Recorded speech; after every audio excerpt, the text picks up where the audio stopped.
Thank you very much, Tabitha, for having us here. It's a beautiful plant you have set up. Thank you. How long has this taken? It's taken now 18 years. 18 years. And we'll get to that to talk more about the plan, because quite a huge project you have and operation going on here. But you were born not too far from here in Naivasha. Talk to us about that and going to school, where you went. Yeah, it's not far from here. Maybe it's about 30 kilometers from here. It's Kenton Kijabi, and I was born 50 years ago now. I'm turning 51 this year. And I schooled there, and my secondary, my high level, still in the same region, Rift Valley. Yeah.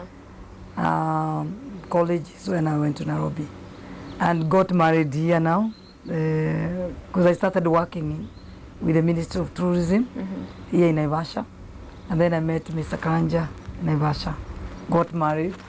Yeah. Then he had a small hardware shop which we joined together. We started doing business together, and then discovered whatever we were selling was being manufactured, and then we decided, why don't we do manufacturing? And then as we were doing the research, we found there was a gap in the liquor market, and because we were living here, doing our business, coming here in the evening, we thought, why don't we start our factory here?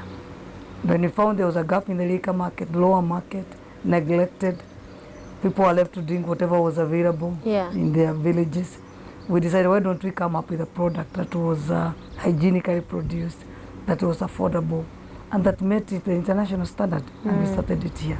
And you started it here? Yeah. Okay, we'll get to more of the business, because that definitely just breeding the market, seeing what gaps there are, and deciding to just reduce those gaps, important when as a business person.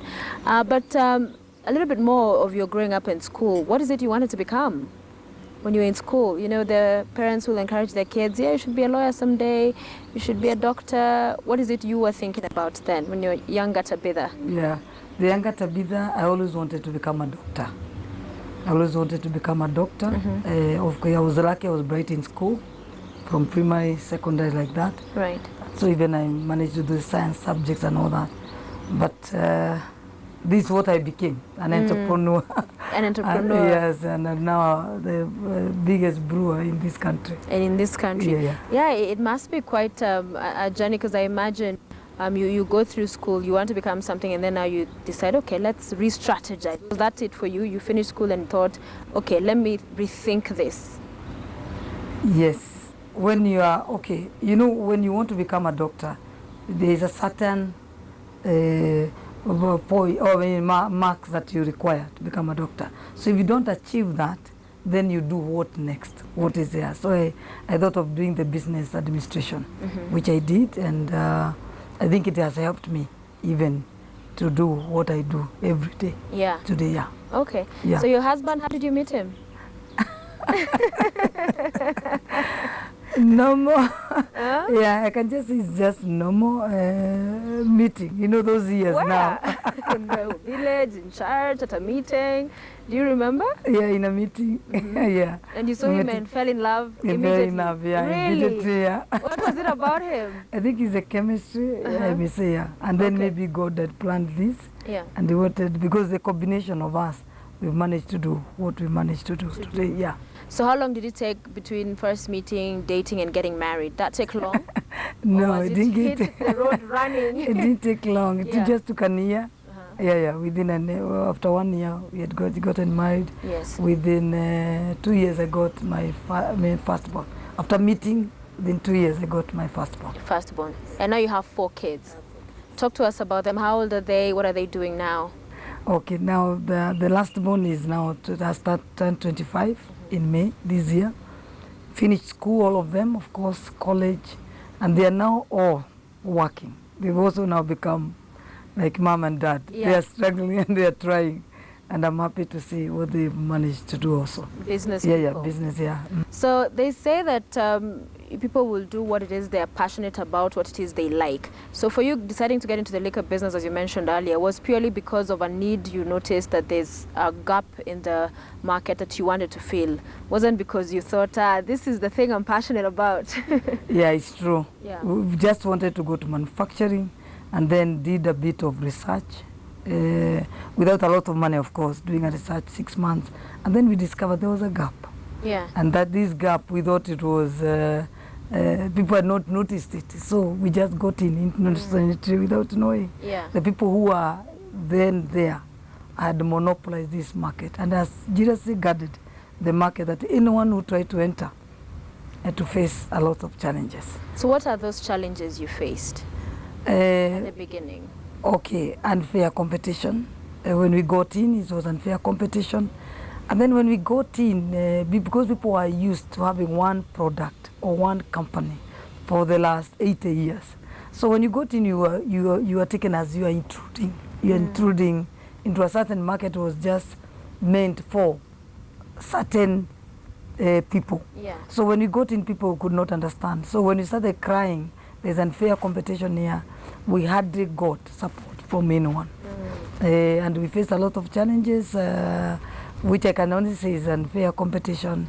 Well, what would you describe as unfair competition? Because one would look at competition as you do the best thing you can to make sure you're on top, and the other person and all the other parties do the best they can. Everyone is fighting for their, space. Yeah. So what is it that they did as the competitors, perhaps, that you felt was unfair, or the environment for business for you at the time that was unfair?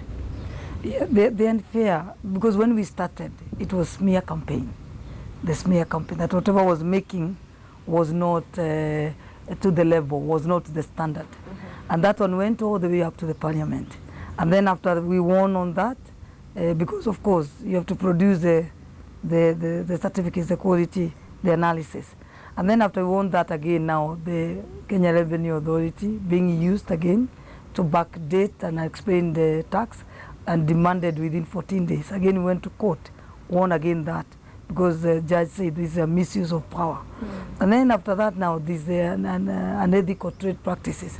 That if you try to do any promotion anywhere, put a banner, put a billboard, they are removed by your competitor. And then when you put your products in the market, the barmaids are paid not to display your product. Although even up to today we are still suffering that, but we are still fighting it. But did you have evidence? Did you not seek to have that also, perhaps also addressed in a legal process? Yeah, we went all that. We went to court. Yeah. I went to complain it even into parliamentary committees, committee of the monopoly and the competition. I also went all that. But nobody really could assist you. Yeah. Yeah, because at that time it was a confusion. They could not understand. They thought I was intruding in a market that we were not meant to. So with all those challenges, why not, many would say, you know what, I give up. It appears there's already someone who's taken over that space. Let me get something else to do. What kept you going? Yeah, I was motivated and inspired by knowing that I'm a Kenyan. I'm knowing that I'm a Kenyan. And the only way that we can grow this, our country, our economy, is by us being entrepreneurs, doing entrepreneurship in this country of ours. And I thought if I can fight the challenge, break that monopoly, I will inspire many people and to see that it can be done. Yeah. And I think with that, I think I've achieved years, that. Yeah, I've come a achieved long that. way. Yeah. And take you back to painting for us a picture of the beginning when you decided, okay, there's a gap in the liquor industry, we want to get into it. In terms of capital, how much money were you working with, facilities? How was that process like from the very beginning, now setting up? Yeah. Yeah. Setting up, I can say, was also a challenge because the capital, no bank, of course, could finance you at that then. So you have to use whatever you had, your savings, whatever little that you had. But the main thing is that if you make that product, take it to the market, received well, then that time now you can knock the banks. And the banks with your business proposal and all that, they are ready to finance you. And that's what we did. We started with the little capital that we had. Of course, with a lot of challenge. About how much? It was not much. It's known it's about 200,000. But the farm was here, was available. We also had the transport, the vehicles that we are using. We also used that. And how many And employees? Employees, we started with five. Five. 5 employees, yeah. And what kind of machinery? Machinery, it was semi-manual. It's called semi-manual, yeah. Some parts you do labeling with your hands. Yeah, it's only the feeling that you do with the machine. The rest is manual. Yeah, and the products that you use to make the alcohol, locally available or imported? No, majority was locally available. We started with a fortified wine. Fortified wine, we were buying the pineapple concentrate from Del Monte. Then we come and do the fermentation here. After doing the fermentation, we add we boost the alcohol with using the nitro alcohol that we get from Moroni, from the sugar, the sugar cane. Yeah. And so with that, so they are all 100% locally got it. Yeah, but now when it comes to beer, the malt we import because we don't have a malting plant here. Okay. But in future we want to invest in the malting plant. To invest. So who are you targeting at the time with the wine you were making? We were targeting the lower market because we felt they are the ones who were neglected then. They didn't have a drink that they could put on the table and drink. They were left to drink whatever was available in their villages. Right. And we thought it was unhygienic. Why don't you come up with a product that is produced hygienically and then affordable, and that meets international standard?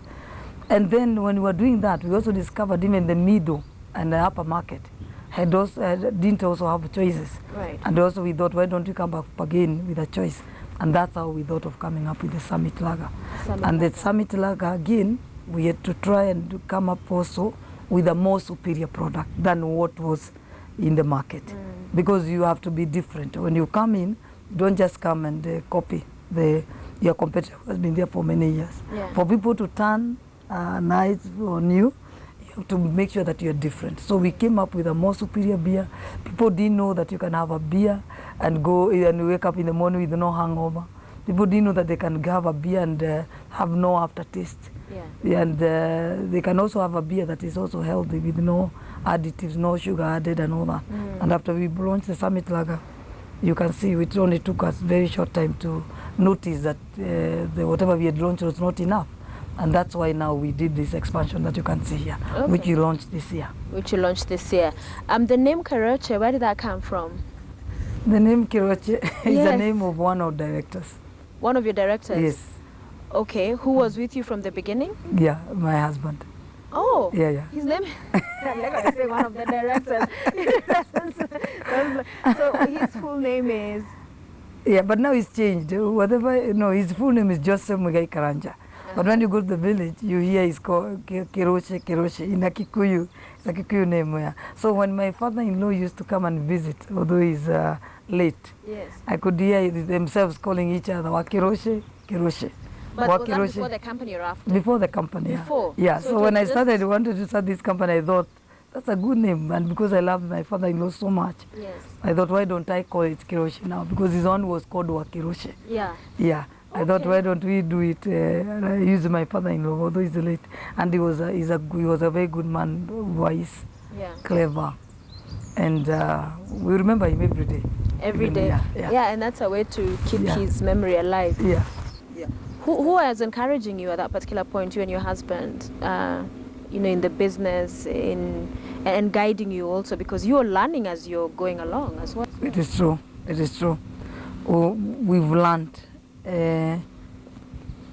We've learned since I can say we started this leadership, management and all that. It gets better every day, gets better, because you learn and you do it everything by yourself. So even before you employ somebody, you already have to discover there is a gap there, and you already understand what that person should do and all that. And then after getting into this and understanding that you are Kenyan, you are an African, we are all calling foreign investors to come and invest here. You are ready to invest in your own country.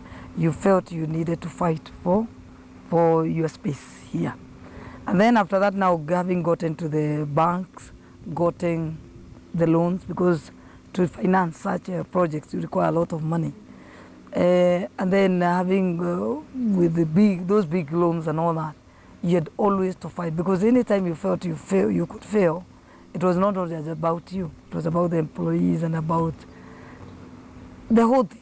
It's a very big rounded. I mean, it's a rounded thing. So the minute you felt that you wanted, you are to stay, because there's sometimes you felt the challenges are too big. You want to like stop, like quit, but then when looking back, you see where you are, how many people are watching you, how many people are looking upon you, and you decide, no, I have to go. If I'm there, let me keep on. Let me keep on. And I'm happy that we've kept on, and but we've encouraged each other, me and my husband. Our offices are just next to each other. He's the chairman of the company, the CEO. So we've really encouraged each other, even I may say, yeah. And how is that? Because, in most cases, we are a patriarchal society. It's the man who will be on the front line. It's the person who people will know and who will speak for the company, who will be the CEO. But you're the face of Keroche. You're the person everybody knows. How is it you reach that particular dynamic? I know, yeah. The men are known, the egos and all that, yes. But for here, when we started this company, we all knew this is a professional business, meaning you can only do what you are good at. So even my office now today is a job I'm doing. The CEO of this company is not about the family. I can't even say that my daughter, my son will occupy that office, but because she's my daughter, unless she qualifies to be in that office. So it's a job like any other, and anybody, if I come to retire, we will apply like anyone to whatever. So it's a job, it's not like a family. Then you say, because I'm the head of this house. When you become the head of this house, it's at home. When you go at home, yes, you are the head of the house. So what happens when you disagree? On here. Yes, at work. The good enough is we don't even disagree as a husband and wife. We disagree as professionals. Okay. Me as the CEO, him as the chairman. But I have to push my point, for him now to accept what I'm pushing.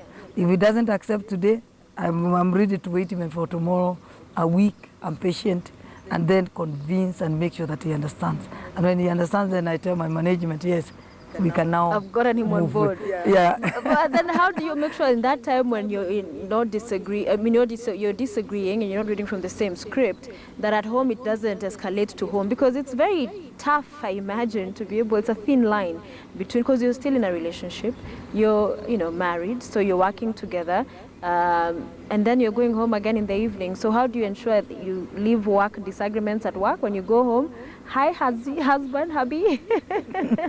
How do you do that? Yeah. What we have to decide. Okay, before it was like that. When you leave office, again you're in the house talking about business and all that. Our children were growing then, and I remember one day we were in the car driving.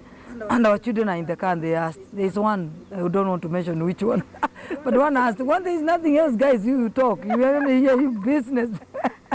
And from there we both and said, when we get home, let's try not talk about business. Even when we try to talk, and the children were there, we could always remind each other, we are in the house. Yeah. So we try to balance, so that when you're in the house, it's the house. When you come to the office, start it there. Then of course, when we are driving down here, we know we are together, sometimes we drive together. Yeah. So you talk. Start talking from the gate to here, now it's business. When you get to the office, but when you reach home, you try. But now they have joined.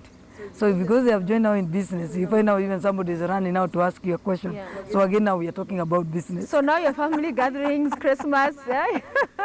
No, but now I'll try again to discourage that. But for the first year, let them again understand that. But later, we discourage that. We'll be blessed to have grandchildren. Don't again want the grandchildren again when you're at home. It's about they're running around and it's all business. Yeah, it's about business and all that. Yeah, we can talk about family issues and all that. But at the moment, we don't talk about family. I mean, we try to balance. We try to balance when it's family, when it's business, like that. Yeah. And then we try to balance also when we come here. We already know you are the chairman, I'm the CEO.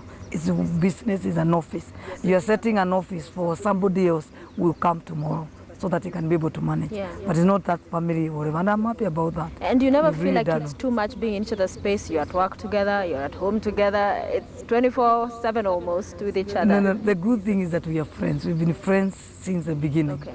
Our marriage has been bonded with a lot of friendship. So meaning, even when we are together at home and here, because of that friendship, we don't feel as if yeah, whatever. And even when you're told it's not like this, you don't take him like he's telling you because you're wife. No, he's telling you because it's a business and should go like this. When I tell him also, he understands it's like that. Like just the way even the managers here, we work as a team, all of us. And he doesn't mind you being clearly having come this far, the face of the company of Keroche. But you know, even the face of the company, I remember even there's a time I felt, no, this is too much, because I didn't want this. It is not by design. It is just that something came up, that smear campaign. I was the CEO of this company, so I had to come out and say, no, you guys, no. And then from there now, it attracted a lot of attention from the public and from the media. And then being the CEO, of course, anytime there's a press conference, there's something that you need to explain to the public about whatever is being said. It's not true. This smear campaign, my proof is here and here. So at the end of it, I ended up now because it was by default, not by design. Yeah. It was never an issue for you as a couple to leave it that way. Then that you continue to become that person that represents. No, yeah, because he understood that that's my job, that's my position as a CEO of this company, to defend it at my capacity. Yes. Okay, so this is a plan for the long haul for you. The plan for the long haul, this company, 18 years on, it's going steady. You're here for, is there term limits in terms of the setup, CEO, chair, or do you stay until the time you say, you know what, I've retired, other people come in? How does it work, the management structure? The management structure. Okay, as a CEO, for me, I always feel, although when I say this, maybe because I've worked for long, but I feel when you're 55, you should let another brain get in. So for me, I have said I'm retiring at 55. Really? Yeah, I want to retire. That's just in what, 4 years? I know, 4 years, yeah. No, that's too soon, isn't it? I know, it's a life just beginning at 50. But as a CEO, yeah. But of course now there is other positions as a vice chairman or whatever it is, yeah. But as CEO, somebody now busy waking up, thinking on that whatever I would want, at least to let somebody else build. Because for me, Keroche, we are building as a Kenyan company. So another brain come, we see what somebody can add up and all that. Because I have worked for how many years then? It will be over... From 97? Yeah. We are talking of 20-something years. So if you go beyond, you tire, you wake up, you get into the office, you're not thinking. You're not developing, yeah. So we should have somebody who is thinking 24 hours. Like today, I think 24 hours, and I'm never tired. So I don't know when I reach there that now I want to think 10 hours. Yeah, I'll be cutting something. So and in the Keroche, there are people that we are grooming. They are also here. I'm sure we'll get somebody who can sit in my seat. Yeah, who can take over. So you're fixed on 55. In 4 years' time, you're living. Yeah, I feel we should get another. Okay. Energy fresh and all blood. that. Yes. Okay. Young. You know, I started at 32. Started at 32. Keroche, I think I was at 32 then. Okay. Yeah. So we should get that 32 now. Which is good because many times you find CEOs are all 50 and above and 70. It's good that you're thinking the younger the better. Yeah, the younger the better. Yeah. Because you can work 24 hours. You can work 24 hours, yeah. In fact, my husband keeps on telling me that there is a saying in Kikuyu where they say, you eat, you are young. So you don't eat when you are old. There is nothing much you can only do it when you are young. This is the time to work when you're young. Yes, you work it. Don't get, sometimes you can feel that you've done it, so you need to relax. No, don't do that. When you are young, work to your maximum. Unleash all your potential. When you reach there, let another person do it. When she's now unleashing the potential, the company grows 20 times from whatever, So you mentioned this earlier about unfair competition with the dominant, with the ABL, and also it's something you've described as they've jealously guarded that space. So you've not seen eye to eye as mostly would happen with competition, but do you feel that has lessened in terms of those things you claimed they played to continue with their dominance at the beginning? Has that eased out now? I can say it has. It has, I wouldn't say, is it mature? I don't know, maturity or civilization. It's more civilized now. Yeah, it's more civilized now. So when we go to the market, we are competing now in a civilized manner. Because that time it was really unethical, if I may say. Don't put a billboard there, then when you are getting to the office, find it's already down. But today at least you can see there's a civilized manner of the way the competitor is behaving. In terms and I can see even in the future, they have to accept that we Africans, we local, we can also do better than what they can do. And we've proven. Wasn't it a We've done local it company, the EABL, when it began? Wasn't it? No. It has Kenyan? been multinational All through from the beginning. From the beginning, yeah. So in terms of government, one of the things also I've heard you say time and time again is that you have almost felt that there have been laws put in place to sort of like frustrate your efforts and the space you're seeking to develop in terms of business. Talk to us about that journey from the beginning and the frustrations you felt in the various regimes and up to now, and whether that has changed. When you look at the environment, there's a lot that needs to be done when it comes to the environment of supporting the local entrepreneur. You know, creating an enabling environment for anyone can wake up and think, this is what I want to do in this country and do business. So that one still is not yet there. So you'll find there's a lot of laws, a lot of barriers that are put. Like what? And I feel, for my case, you can develop even a brand. You can develop a brand for almost 10 years, develop it, market it in the market and all that. And even all of a sudden, you just see a certain law has been introduced, that product, the price has gone 2 times, 3 or 4 times. So at the end of it, you have to close. You have to close on that brand. But for the multinational, you find they'll work it out to make sure it survives. It survives. So I think with what we managed to do as Keroche and other companies locally, now it's approved that we also need a lot of support to develop our own country, develop our own African continent. And also as a lot of the foreigners are coming, because the opportunity is there in Africa, we are also part of that development of this whatever. So the government need to empower their own people. The minute they empower their own people, well, but it's not that when you start something, you're alone. It takes so many years that you're alone. 10 years down the line, 15, 20, you're still alone. What is it you expected? Because I'm hearing you saying there was not much support from government for the many years after you began the company. The government was supposed to support. It's supposed to support in this way. Because you don't need money, you just need a level playing ground. A level playing ground. They were supposed to say that level playing ground because I went to every office. If I may say, I went to every office. So that level playing ground, that enabling environment for anyone to do business here, that's all that we require.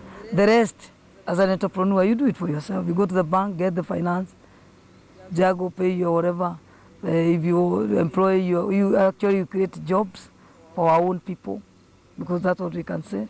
As a country now, we are faced with a challenge on job creation.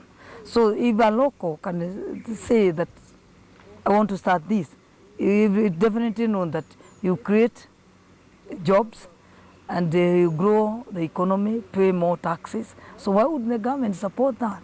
That's my biggest whatever worry and my question. And then in case anything goes wherever, that company will remain here. Foreigner will always fly out. So both of us should be supported. We need foreigners, we need the local. For the last 18 years, I've seen very little support for the local. And how is it now? We have a government that has been in place slightly over 2 years now. Is that changing? Are you still facing? You can see, yeah, it's changing. I've been invited for the presidential roundtable at State House, and you can see the two principals, that's His Excellency and the Deputy. They are really keen on asking how they can be assisted on doing business become easy, doing business in this country, how it can be done for the local and the foreign. Yeah, so you can see with that move, I can see there will be a lot of changes. Yeah. And the recent budget that was read, more taxes again to beer. How is that going to affect your business? Yeah, there is a lot of imbalance when it comes to that. Because the minute you increase a product, it doesn't matter which product, even if it is alcohol, it is water, it's bread, it's whatever. And then you put it in a way that a common mwananchi, based on the salary, that they cannot afford it. Definitely they look for an alternative. And when I read this, I saw this, I saw more illicit brews coming in. Because people go and look for alternatives. So what are these alternatives?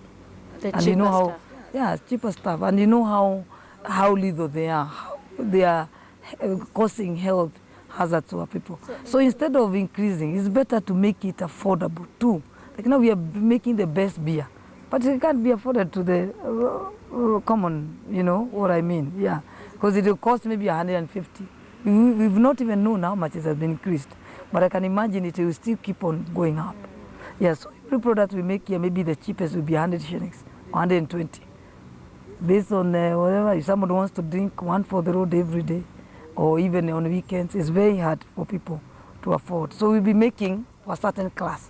When it comes to the down, they have to look for alternatives. So you're saying then this has forced you to change you initially got into the market focusing and targeting the lower class, but because of these kind of things like taxes, you're saying that has made you change your focus to different areas as well? Yeah, okay, because anything you make, taxes are higher than the production costing. So at the end of it, you find you're selling even to another. No, the intended market cannot afford it. So they normally go up. And you see, countries like Germany, there's so many players in the industry. They have the biggest festival when it comes to, beer. What is it about Kenya that we need to do, in your opinion, to open up this market? Because there's just still two players, main players. What needs to happen? Yeah, I think the government needs to change the taxation when it comes to, they call it sin tax. The alcohol, they call them sin tax.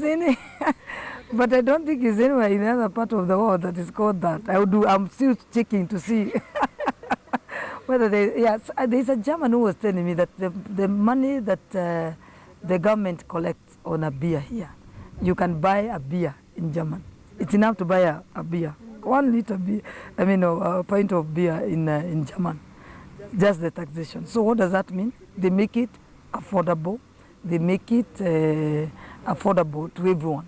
So meaning people buy more, and the government collects more taxes when people buy more. But when you tax it high, the buyers are few, so you collect less. I think it's just common sense for me. Yeah, it's 1 + 1 is equal to 2. Yeah. So what's the state of Keroche now? How many employees do you have working for you? Okay, in direct we have 250, including the marketing people. The distribution, of course, is many thousands of people. And of course, the other stakeholders, the beneficiaries and all that, they're also many, the suppliers and all that, right. International and local. Okay. Yeah. And in terms of worth, it's not a public company. Can you tell us what it is worth as we speak? I can only say maybe at the moment what we've invested here. What we launched here, it's about 2 months ago, is a project that is over 5 billion Kenya shillings. Yeah. That's what I can say for now. And this you got from Barclays? Yeah, we got it from Barclays. So as an entrepreneur, what do you need to do to get to a point that you can get a 5 billion shillings loan to grow and continue with your business? With the business. Yeah, how did that happen for you? Yeah. What you just need to do is to grow a business, of course, from the beginning, and give the business plan of that business. Of course, you must have brands or surveys or whatever that is filling a gap, and also the bank can see it has a lot of potential. There's a lot of potential in it because they could see the gap in the liquor market, especially when it comes to giving choices to the consumer. When we wrote that business plan and all that, and then said we come up with a product that is unique in the market, and we'll open up a new market. Actually, we open up a new market, and then when you wrote that business plan, they were ready. It was also viewed from London, Barclays, and all that, and they were accepted and they said it's good. But there's a lot of work, of course, to do. After getting that, you don't sleep anymore. You have to make it a reality. Yes, you make it a reality, yeah. And that's what now we are doing the market. Yeah. So what is it you've been able to put in place this year from that 5 billion? It is a new brew house, a 1 million hectoliter brew house, a new packaging line that will do 40,000 bottles an hour. Yes, wow. That is that. So the whatever we can now give here, we can give a 1 million hectoliter, 100 million liters of beer every year. Are you making money? Are you making profits? We've not started because, of course, we need a lot of support from Kenyans. So there's a time now they look at us and say, we need to build our own local company, which is now the Keroche Breweries. So how is it? But we are sure with whatever projections and all that we've done, we are going to make it. Okay. We are going to make it. Yeah. So how is it then you're staying afloat, because without profits, and then so it's a lot of money coming, going back, and in terms of reinvesting and getting to grow, you've taken that loan. Are you worried that if whatever it is projections you've gotten in where the business could head don't pan out, that this could backfire on you? No. It can't backfire, because every time you write a business plan, it's something you've thought about. It's something you've analyzed. It's not just something that you wake up and write. You've analyzed, you write it a week. Like now, this one we started writing in 2011. And it's after putting up the first brewery, which was 100,000 liters. And immediately after 1 year, we could not satisfy the market. Yeah. So all what we've done, we've just come in to satisfy that market. That gap is one whatever. And the gap is still there. Nobody has come to occupy that gap. It's still there. Although it has taken us, of course, 2 years to finish the project. Yes. But the gap is still here, and we have confidence that Kenyans will support us. Kenyans love our beer, and our beer is loved because it's of the people who are health conscious. They want to have a beer that they are sure that they wake up in the morning with no hangover, that we has no additives, there's no sugar. So it's healthy. Yeah. But that's what I take every day.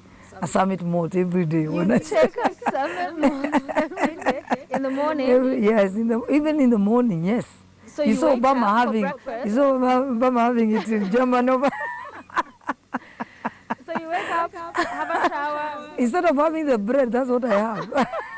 Because it's liquid bread, yeah. Okay, so you have it put on the table. Yeah. You put it on the table, I have one, and it's refreshing because it's naturally brewed, yeah. Okay. And I call it liquid bread. It's just malt, what you see here, malted by the one we make, the same breads and biscuits. It's the same. It's the same. So you're just having it in liquid form. In liquid form, yeah. And so alcohol percentage in terms of getting high? No, it's not high. And it's called one for the road. One for the road. Okay. Provided you don't, of course, abuse it. It's only one. Yes. Get one only. Get one. But we want to take the whole crate. No, that's what I discussed. That's the problem. That's the problem, yeah. Let's talk about the Global Entrepreneurship Summit that's coming to Kenya next month. President Barack Obama will be in the country for the same. What does that for you mean to you, seeing the world converge in Kenya matters entrepreneurship? Okay, well, it makes you feel very proud of Kenya, as an African country, one of the African countries, and Kenya, you are Kenyan, you make you feel proud of being Kenya. But I knew Kenya, all along I know Kenya is a good country to be in. And then, of course, the whole world coming up here for the Global Summit Entrepreneurship, it shows a good sign that Kenya is a good place to invest in. It shows that it's a good country to invest in. And I'm looking forward to that. I'm hoping that I'll be invited to attend. Yes. What is it then you say in terms of just what you've mentioned, a good place to invest in? So you'd say there are measures in place. This is a place to, despite the challenges we may face in one area or the other, in your opinion, it's a good ground for investment. That's what your take is? Yes. Okay. It's a good one, yeah. And when Kenya is ranked third fastest growing economy in the world. Imagine. Yeah? Yes. That again translates to what for you? It translates to me that whatever little you're doing, you're supposed even to do it even better now, even more. Because this is the fastest growing country, ranked in the world. It means whatever you're doing, it will grow. It will definitely grow. It will even grow here, Africa, and it can even go even to the global market, yeah. Yeah, whatever we are doing, we should be very now thinking harder on how to make sure that the brands we have compete globally, because now it's definitely sure that you grow them. Yeah, you grow And them. for entrepreneurs, people watching you and saying, you know what, I have this dream, I have this idea, I've noticed also a gap in a certain market, I want to go and fill it. What do you tell them? You've been around for 18 years, you've gone through numerous challenges. What is it you tell those people? I can only tell them that we can do it. Through my 18 years experience, we can do it. And let nobody think that about, people keep on saying the capital. We have no capital, we have no what. Start with whatever you have and where you are. With whatever you are, where you are. Like what we did here in Keroche. We had this land, we had only 200,000 shillings, maybe one pickup, one lorry. And we thought, yes, we'll start a brewery. And we were thinking of, we are competing with our competitor, but the multinational company that was there. But when someone looks at you, could say, Castle was here and left. So what are you thinking? You must be crazy to think about this. So let everybody know that we can all do it. With whatever you have, where you are, start that. If you see that gap, start it. Yeah. Then from there now you get the financiers now coming to you. They will start knocking at your door. And it takes a great deal of resolve and fighting spirit, doesn't it? Yes, that's a fighting spirit, fighting, believing in yourself, because that's the main thing. You believe in yourself, even if you meet somebody tells you, no, this one cannot do it here, this one can't make it here. No, don't listen to anyone. It's about you. Believing, if you know, try it, you see it can work, go for it. Yeah. It will work. And for foreigners who want to come into the country as well, you encourage them, Kenya is the place to go, or what do you tell them? Yes, I encourage them, they come, but when they come, they remember we are here also. So we create that, we do the fair competition. We do like the way they do in Europe. They know the laws and whatever they follow. Right. That's what we need them. When they come here, they help us, because they are more experienced, they have more experience than us. So they're supposed to come and assist us even more. But we welcome them and we tell them this is the place to be, this is the country to be here. So we're going to go into the factory. I'm looking forward to seeing some of those machinery you've set up. The machineries and all that, yeah, it's the best brewery in the region. Wow. Africa, you don't find anything else. This 21st century technology. Yeah. Yeah, it's the best. Yeah. So we're now clearly in the factory. It's quite loud. We might have to talk a little bit louder, but a number of facilities and equipment I'm seeing here. Can you run us through in layman's language what happens in this factory? Okay, we have a milling plant where we mill our malted barley.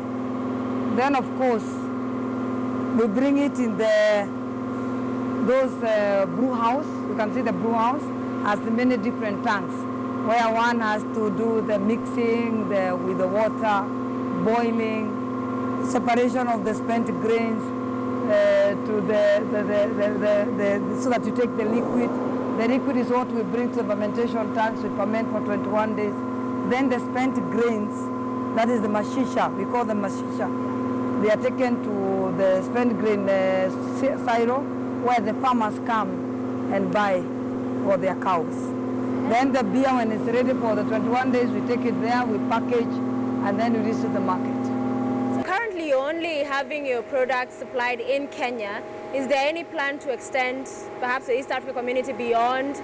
Yes. With the new expansion now, we are now ready to go for the regional market. And it won't take long. We are hoping before the end of this year, we are ready around all the region. And even some have started coming, Rwanda, Uganda, Tanzania. We have some interested customers and all that who want to take our products there. But we need to launch also to the people in those regions. Yes.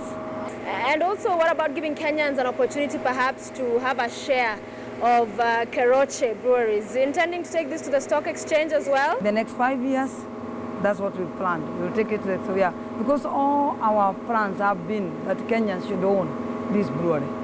Yes. And it's also, being a woman and a captain in industry, there are very few women in the same, in industries and in leading positions. What's your take on that? What I've discovered now within myself, I've seen that if women are empowered, because they need to be empowered, that is from young girls, as they get married to their husbands empower. Then from there, the empowerment of women, even when we go to the working place and all that. Because the minute a woman believes in herself, and the minute she knows that she has been empowered to do what she's doing, she's ready to go places. But now we have a problem because the empowerment of women, this is the time we are starting to talk about it and to do about it. And when we are moving, then you hear now the boy child is complaining now. Yeah, he's complaining, he's forgetting, yeah. But there's so much that a woman, the culture, that a woman is only there to get married and get kids, that has been there for so long. But for now, for me, I've realized it's not just about that.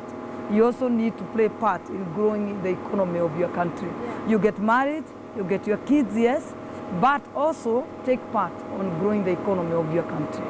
Yes.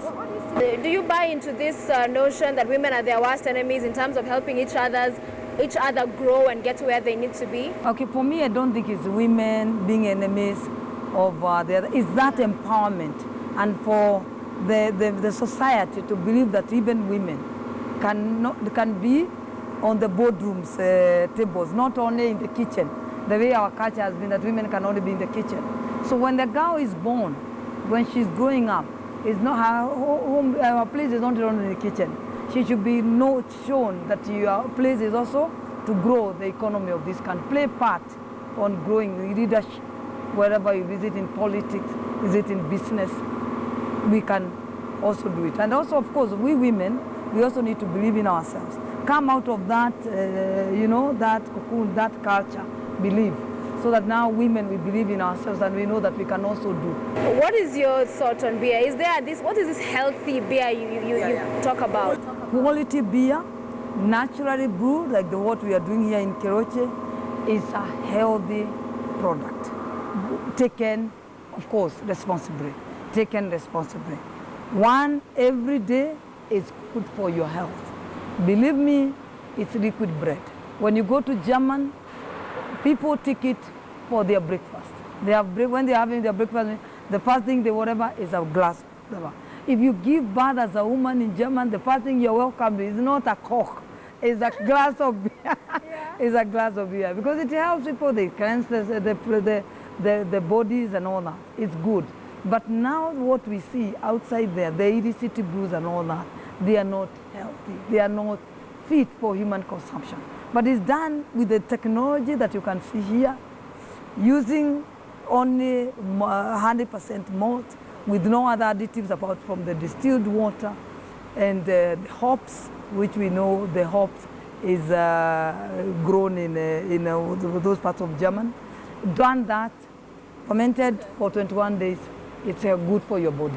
It's healthy, and that's what I take even me. Yeah. As I was telling you, that is what I take for my breakfast in the morning. Instead of taking slices of bread, yes, I take that one glass. That one. Yeah, yeah. And you're still importing, however, you mentioned earlier. How is that impacting on, at the end of it all, what you're able to make in terms of business? Would it be better if you could make some of these things here yourself instead of importing? If we get an investor who can invest good, modern, latest technology malting plant, it will be better buying the malted barley. We also support our farmers here. When they are growing the malt and they know where they are taking, after malting it, we bring it here, we brew our beer. And it will be the best of the best when you think that you are also empowering our farmers. But at the moment, we have no malting plant. So we are importing the malt, but in Europe, from Europe. But in future, Keroche future plans is to invest in a malting plant. We have space here, we can do that. I know we can do that. Yeah. Yeah. It took about, for the German to build and all that, is about 2 years. Now this is the packaging. Yeah. We have the engineers now. This is about engineering. So a lot of engineers, even the women you see, they are our engineers, but they've been trained also by the Germans now to match the international standard. So this is, as I told you, this is the best of the best. Yeah, yeah. Did you ever consider joining politics? Politics, no. Never. Never. Let me do my part in the entrepreneurship. Of course, it's harder than the politics, but I'm ready to do this because we need to show our people, to show ourselves that we can do it and we can grow our own economy, we can create our own wealth, jobs, creation, pay motor, anything. We can do it for ourselves. Yes. And that's a great note to end it. Thank you. Thank you very much. Thank you.